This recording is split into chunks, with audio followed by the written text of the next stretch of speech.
Une vie, un œil, un pied, une main. Les nombreux dégâts humains, physiques et psychologiques causés par les armes policières mutilantes en France sont inacceptables.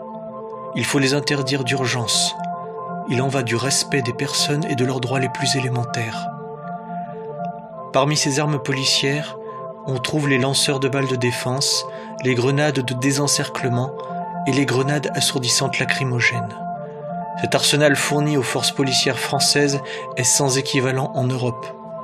La dangerosité de ces armes est reconnue, certaines étant classifiées comme armes de guerre, d'autres étant interdites par la Convention de Genève.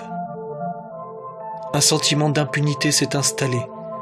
L'intimidation et la répression des opposantes et opposants, mais aussi des observateurs et observatrices, des secouristes bénévoles, des journalistes, se multiplient.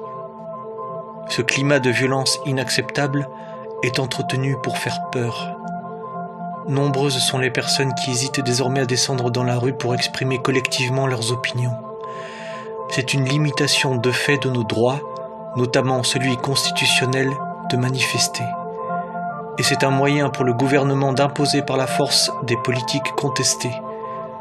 Les cas recensés ne permettent plus au discours officiel de sous-évaluer ce qui, de toute évidence, est un recul des libertés publiques.